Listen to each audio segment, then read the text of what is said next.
Stay in there. Village wives don't attend adult parties. He locked the door from the outside, turned the key slowly, then put it in his pocket and walked away laughing. Inside that small shop in the cold and the dark sat Ngozi, his wife of 9 years, the woman who had cooked his food, carried his children, and built that shop with her own hands. He didn't lock her in by accident. He did it on purpose, in front of his friends, in front of his girlfriend, in front of everyone gathered in that compound that evening. "Stay in there until you learn your place," he said through the door. Then he turned around and went back to his party. What Emeka did not know, what nobody in that compound knew, was that the woman he had just locked inside that shop was holding a document in her bag that he had never seen. A document that would, by morning, strip him of everything he believed he owned. And before the sun rose on that compound again, the man who laughed would be the one begging through a locked door. Some men mistake silence for weakness. They see a woman who does not argue, who does not raise her voice, who simply absorbs and continues. And they believe they have found someone they can treat however they choose. Emeka had made that mistake for 9 years. He was about to pay for every single one of them. Before we go further, subscribe to the channel, turn on your notifications, and tell us in the comments where you are watching from. Now, let us get into this story. Ngozi was born in a small village in Anambra State, the third daughter of a farmer and a petty trader. They did not have much. What they had was structure. A mother who rose before dawn. A father who believed that a woman with skills could never truly be poor. And a household where work was not punishment, but identity. By the time Ngozi was 12, she could keep accounts. By 15, she was helping her mother manage their small provisions shop. By 18, she understood profit margin, supplier negotiation, and the kind of quiet discipline that turns small money into something that lasts. She was not what people called glamorous. She was not loud. She was not the girl at the party who made the room turn. She was the girl who showed up early, stayed late, and never needed to be reminded twice. When Emeka's mother came to their compound with wine and kola nut to ask for Ngozi's hand, Ngozi's father sat quietly for a long moment before answering. "That girl," he finally said, "is not ordinary. Whoever marries her must know what he is holding." They did not understand what he meant that day. They would. Emeka Okafor was the kind of man who arrived in the city with stories bigger than his results. He came from a family of moderate means, not poor, not comfortable, somewhere in between, which is the most dangerous place for a certain kind of pride. Just enough to look down, not enough to stand on. He was charming in the way that men are charming when charm is the only thing they have decided to invest in. He told good stories. He dressed carefully. He knew how to enter a room and make people believe the entrance meant something. What he could not do was sustain anything. Business ideas came and collapsed.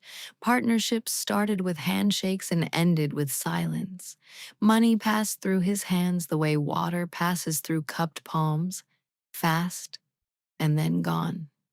When he married Ngozi, his friends assumed it was because she was humble and would not challenge him.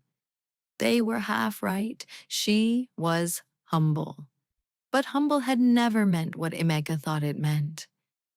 Within 2 years of their marriage, Ngozi had taken the small amount her parents gave her as a wedding gift and turned it into a functioning provision shop. She sourced her own goods. She kept her own records. She woke at 5 every morning, opened by 6, and ran the business with the same discipline she had learned watching her mother. Emeka noticed the money. He did not notice the work behind it. That is always how it begins. The first time Emeka took money from the shop without telling her, Ngozi said nothing. She adjusted the accounts and continued.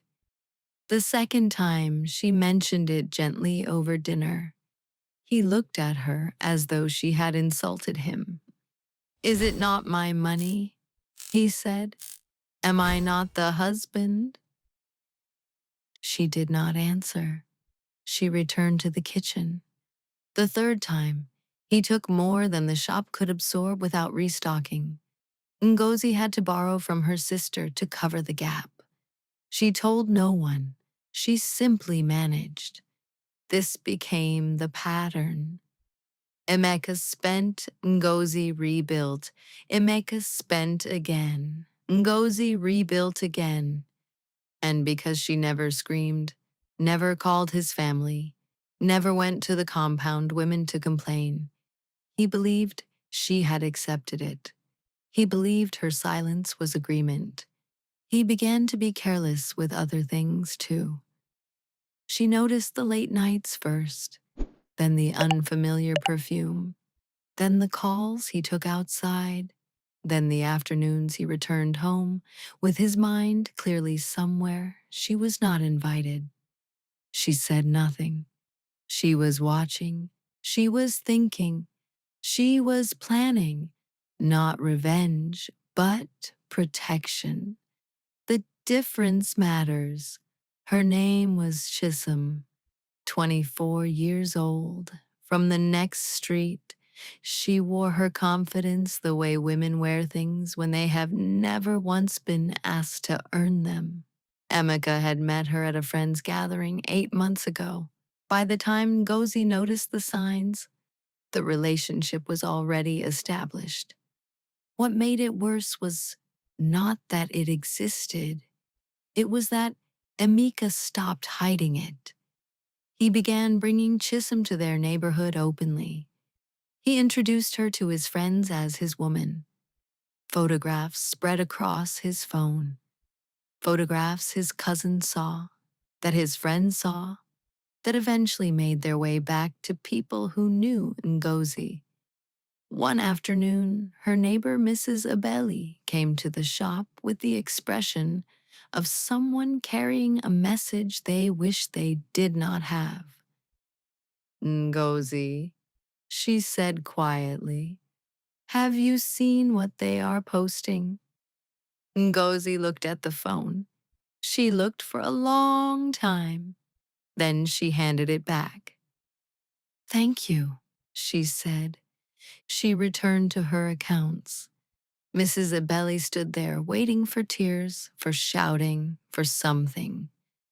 Instead, Ngozi simply continued writing in her book, her pen moving steadily across the page. "Are you not going to do something?" Mrs. Ebeli asked. Ngozi looked up. "I am doing something," she said. Mrs. Ebeli left confused. She was not the only one who would misread Ngozi's stillness. What nobody in that compound knew, not Emeka, not his friends, not even his own mother, was what Ngozi had been quietly doing for 3 years. Every time Emeka took money from the shop, she documented it. Every time he withdrew from their joint account without telling her, she kept the record. Every time she covered a gap with her own savings, she noted the date and the amount. She had also been speaking quietly, privately, to a lawyer, not out of bitterness, not to destroy anyone, but because her father's voice had lived in her head from childhood. A woman with sense prepares before the rain, not during it. The lawyer had helped her confirm something Emeka had never once thought to question. The shop, the one Ngozi had built, stocked and run from the very beginning, was not registered in both their names. In the early confusion of their marriage, Emeka had signed documents he never read carefully, a common thing for a man who trusted his charm more than his comprehension. The shop was registered in Ngozi's name alone, had been from the beginning. So was the small property she had quietly purchased 2 years ago on the edge of town, a plot of land Emeka did not know existed, bought with savings kept in an account he had never seen, never asked about, never suspected. She had not stolen from him. She had simply stopped making herself available to be stolen from. The document in her bag that evening, the one she was carrying when she walked into his compound party, was the final transfer paper for that land. She had collected it from the lawyer's office that afternoon, signed and stamped. She had not planned to show it to anyone. She was simply carrying it home. She did not know that before the night was over, she would need it in a way she had not anticipated. It was a Saturday. Emeka had organized what he called a small gathering: friends, drinks, music from a speaker near the gate. Ngozi had not been invited in the way a wife is invited. She had been told to prepare the food, arrange the compound, and then, his exact words, not embarrass him by hanging around. She prepared the food. She arranged the chairs. Then she went to sit quietly in the shop to wait for the evening to pass. Around 8 o'clock, Chisholm arrived. She did not arrive discreetly. She arrived the way a woman arrives when a man has told her she has already won, dressed well, laughing loudly, walking directly through the gate as though she had always belonged inside it. Emeka went to her immediately, his arm around her shoulder, standing at the entrance of the compound he shared with his wife. Some guests went quiet, others pretended not to see. Ngozi watched from inside the shop through the small window above the shelf. She did not move. Then Chisholm said something to Emeka and pointed toward the shop. He laughed. He walked over, his friends following, drinks in hand, already smiling at whatever was about to happen. He knocked once on the shop door. "Come outside," he said. Ngozi opened the door. What happened next was witnessed by 11 people. 3 would later speak about it openly. 2 of them secretly recorded it on their phones. Emeka pointed at Ngozi in front of the entire gathering. "This," he announced loudly, "is my village wife, the one I keep here to cook and clean." Then he turned to Chisholm. "And this is my real woman." Laughter came from some corners, uncomfortable silence from others. Ngozi looked at him, only at him, not at Chisholm, not at his friends, only at him. "Emeka," she said quietly, "be careful." He found that funny. He turned to his friends and laughed. Then he stepped forward, pushed her back inside the shop, closed the door, and locked it from the outside. "Stay in there," he said through the wood. "Village wives don't attend adult parties." More laughter. Someone whistled. The music continued. Inside the dark shop, Ngozi stood still for a moment. Then she reached into her bag, found her phone, and made 2 calls. The first to her lawyer, the second to her brother. Then she sat down, looked at the document she had collected that afternoon, and waited. At 5:47 in the morning, 3 vehicles pulled into the compound. The first was a van. The second carried Ngozi's lawyer. The third was her brother Chukwudi's car, with 2 cousins and an official from the local government registry office.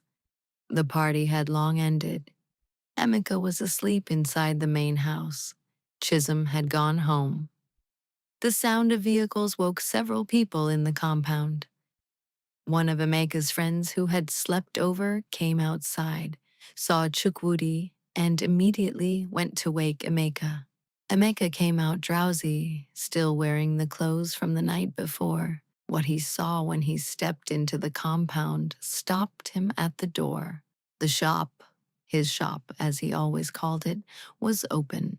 Workers Ngozi had arranged were inside, already moving stock. Her brother directed them quietly and efficiently. The lawyer stood near the door with a folder. "What is this?"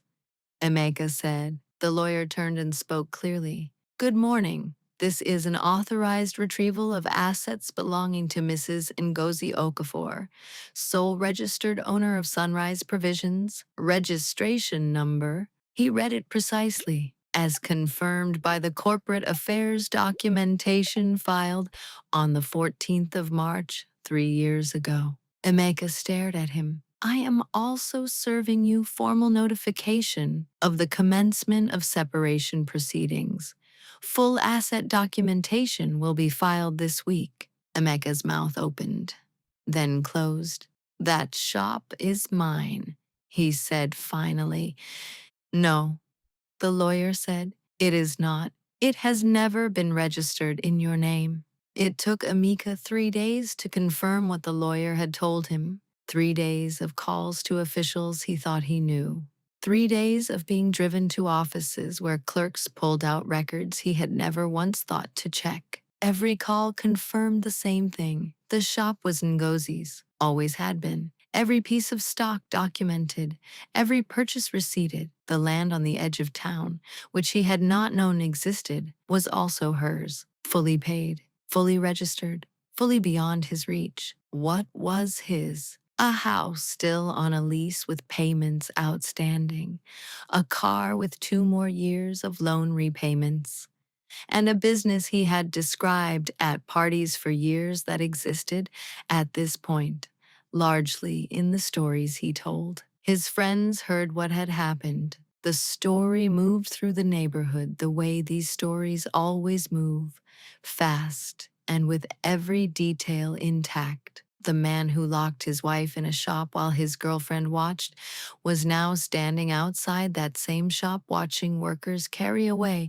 what he had always assumed was his foundation. And Chisholm, when she heard the full story, when she understood that the man she had chosen had nothing real to offer, became unavailable in the specific way women become unavailable when the story they were sold turns out to be the wrong one. Her calls went unanswered. The door of her father's house did not open when Emeka came. He had lost his wife's resources. He had lost the shop. He had lost the property. He had lost the woman he traded 9 years to be with. He was left with the compound, the lease, and the memory of a Saturday night he had believed was a victory. Ngozi moved into a rented apartment the week she retrieved the shop. It was small, quiet, entirely hers. She reopened under a new name.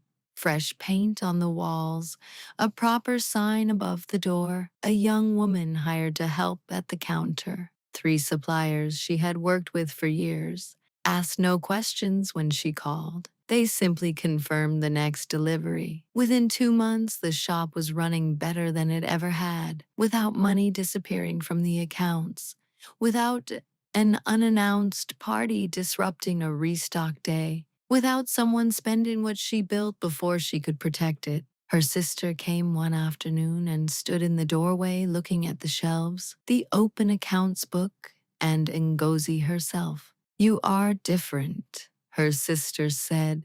Ngozi considered this. I am the same, she said. I just have more room now. She did not say it bitterly.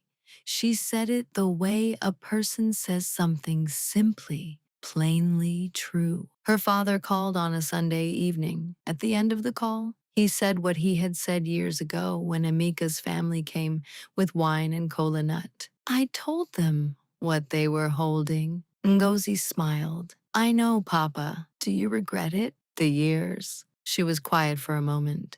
No, she said. I learned in those years. Everything I built after came from what I learned inside them. I don't regret the school. I just no longer need to stay in the classroom. He was quiet.